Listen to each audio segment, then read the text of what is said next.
Halo sahabat CMBR, ketemu lagi dengan Renungan Minggu bersama Monano.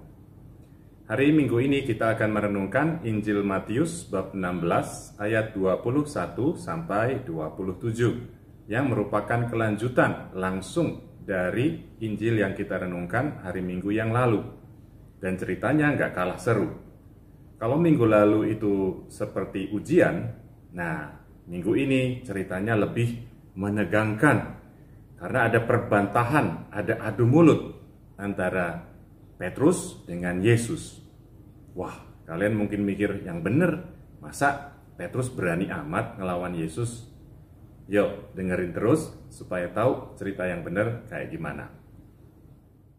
Sekali peristiwa, Yesus menyatakan kepada murid-muridnya bahwa ia harus pergi ke Yerusalem dan menanggung banyak penderitaan dari pihak tua-tua, imam-imam kepala, dan ahli-ahli Taurat, lalu dibunuh dan dibangkitkan pada hari ketiga. Tetapi Petrus menarik Yesus ke samping dan menegur dia, katanya, "Tuhan, kiranya Allah menjauhkan hal itu. Hal itu sekali-kali tak akan menimpa engkau."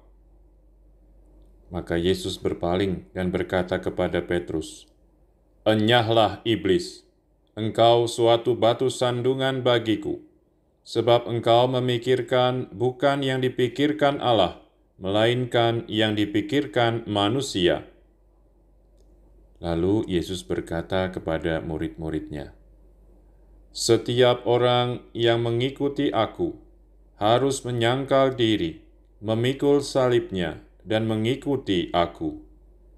Karena barang siapa mau menyelamatkan nyawanya, ia akan kehilangan nyawanya. Tetapi barang siapa kehilangan nyawanya karena aku, ia akan memperolehnya. Apa gunanya bagi seseorang jika ia memperoleh seluruh dunia, tetapi kehilangan nyawanya? Apakah yang dapat diberikannya sebagai ganti nyawanya? Sebab Anak Manusia akan datang dalam kemuliaan Bapa-Nya, diiringi malaikat-malaikatnya. Pada waktu itu, Ia akan membalas setiap orang setimpal dengan perbuatannya." Teman-teman yang dikasihi Tuhan, gimana menurut kalian? Bener gak ada adu mulut antara Petrus dengan Yesus? Mungkin gak gitu juga kali ya. Mungkin lebih tepat kalau dikatakan Yesus ini butuh extra effort untuk ngajarin Petrus dan murid-murid yang lain ya. Ingat gak minggu lalu Yesus mau memastikan apakah murid-muridnya ini mengenal dia yang sesungguhnya, identitas yang sejati atau enggak. Lalu Yesus sempat memuji Petrus karena memberi jawaban yang benar, ya, jawaban yang diterima dari Bapa. Nah, setelah itu Yesus gantian menyatakan kepada Petrus siapa Petrus di mata Tuhan dan apa misinya. Ya. Nah, dari dialog itu ingat kita belajar betapa pentingnya mengenal Yesus secara pribadi, secara personal, bukan sekedar kata orang. Nah, hari ini kita akan perdalam renungan itu. Teman-teman terkasih dalam Kristus, sebagai kelanjutan dari pengajaran Yesus yang minggu lalu, hari ini Yesus mulai mengungkapkan lebih banyak tentang dirinya. Ya, sekarang Yesus mengungkapkan apa yang akan dialaminya, apa yang akan menimpa dirinya, justru dalam perannya sebagai Mesias. Pergi ke Yerusalem dan menanggung banyak penderitaan dari pihak tua-tua, imam-imam kepala dan ahli-ahli Taurat, lalu dibunuh dan dibangkitkan pada hari ketiga. Dan yang dialaminya itu adalah justru inti dari kemesiasannya. Maka dia sangat ingin supaya para muridnya ini sungguh-sungguh memahami hal itu. Itulah sebabnya Yesus nggak cuma ngomong atau ngajarin itu satu kali, tapi 3 kali. Dan ini adalah kali yang pertama. Sayangnya, para murid kelihatannya belum ngerti tentang hal ini. Ya. Reaksi Petrus menunjukkan hal itu. Petrus mungkin gak heran kalau Yesus harus pergi ke Yerusalem. Tapi mungkin Petrus gak dengar bagian akhir bahwa Yesus akan bangkit pada hari ketiga. Mungkin perhatian Petrus cuma terarah pada yang di tengah-tengah, bahwa Yesus harus menanggung banyak penderitaan dari pihak tua-tua, imam-imam kepala dan ahli-ahli Taurat. Ya, lalu dibunuh. Petrus langsung bereaksi keras menolak apa yang dia dengar itu.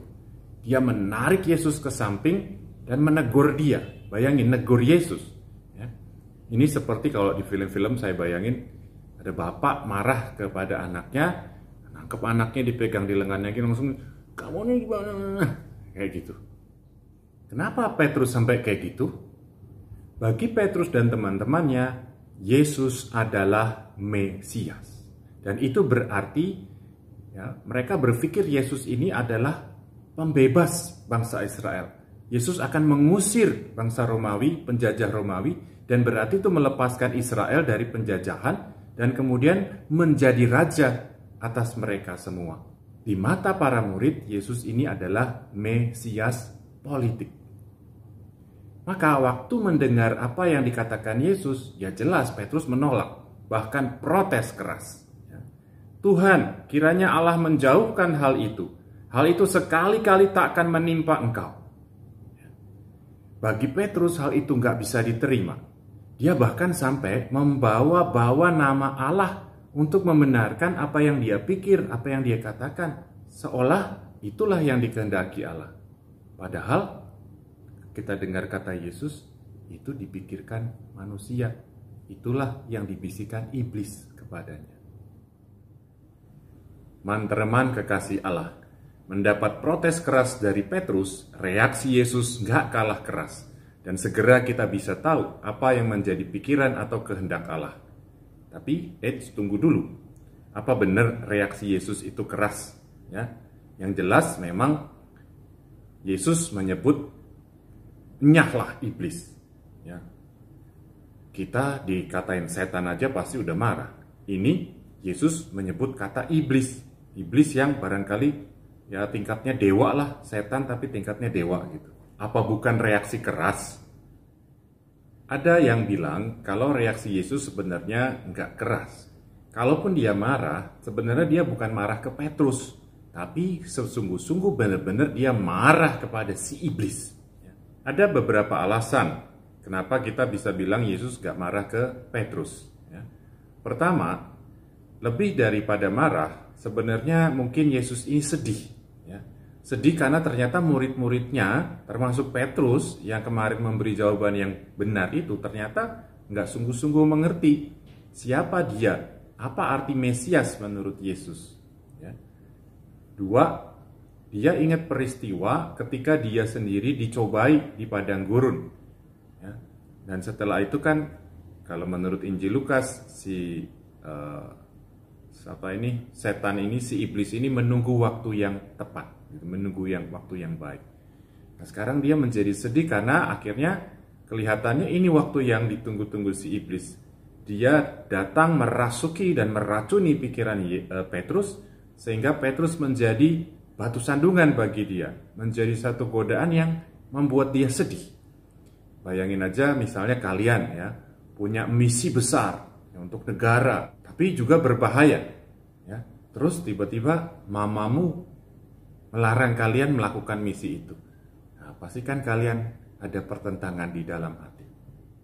Yang ketiga, masih ada kaitan dengan pencobaan di padang gurun. Ya. Injil mencatat bahwa kata-kata yang diucapkan Yesus kepada Petrus itu sama dengan yang dikatakannya kepada iblis, yaitu enyahlah iblis. Ya. Itu dalam versi bahasa Indonesia. Kalau kita lihat bahasa aslinya atau paling kurang bahasa Inggris, ternyata ada sedikit perbedaan. Yang bahasa Inggris lah yang paling kurang saya tahu. Kepada iblis, Yesus mengatakan be gone. Ya, enyahlah. Tapi kepada Petrus ada tambahan be gone, behind me. Jadi Petrus ini tidak diusir. Yang diusir adalah iblis. Tapi Petrus disuruh ke belakang Yesus.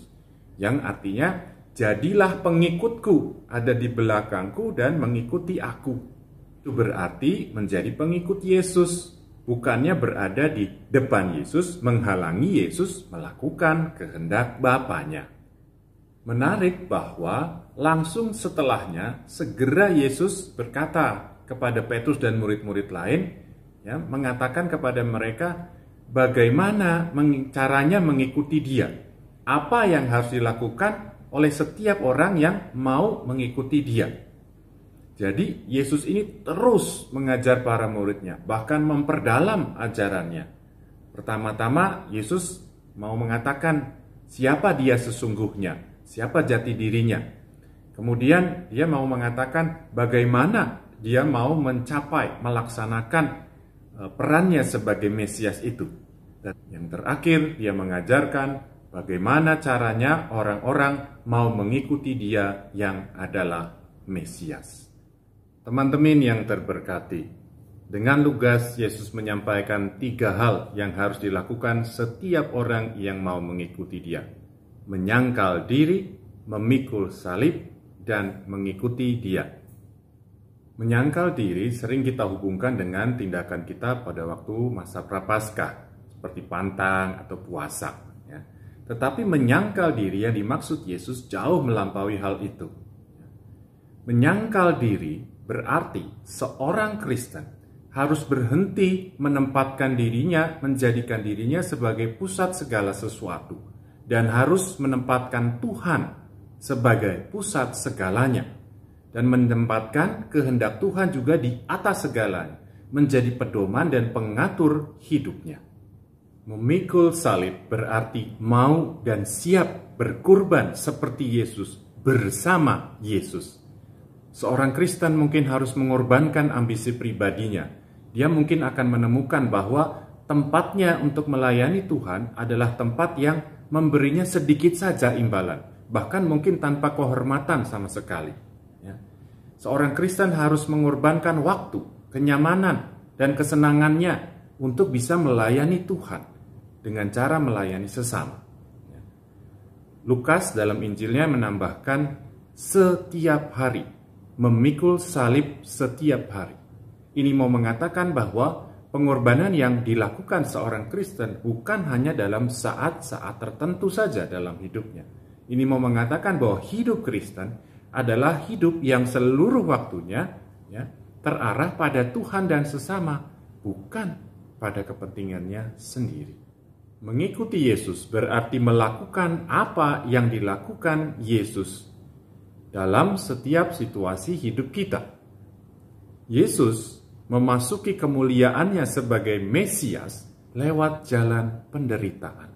Itu berarti kita harus siap, kita harus mau juga masuk ke dalam kemuliaan lewat jalan penderitaan bersama Kristus. Teman-teman, kawanan yang dicintai Tuhan. Jadi, apa poin penting permenungan kita hari ini? Ya. Pertama, penting sekali mengenal siapa Yesus sesungguhnya. Ya. Siapa Yesus sebenarnya? Yesus adalah Mesias yang menderita. Ya. Dia adalah Mesias yang membebaskan, menyelamatkan kita, bukan dengan jalan kemenangan, apalagi jalan kekerasan, tetapi dengan jalan kelemahan dan penderitaan. Kedua, jangan lupa, meskipun Yesus adalah Mesias yang menderita, tetapi Dia memenangkan peperangan. Yesus adalah pemenang. Dia bangkit pada hari yang ketiga. Yang ketiga, kalau kita mau menang, kalau kita mau bangkit bersama Dia, kita harus mengikuti Dia, berada di belakang Dia dan melakukan apa yang dilakukannya. Bukannya malah menghalangi Dia melaksanakan kehendak Bapanya di dalam hidup, di dalam diri kita. Tuhan memberkati.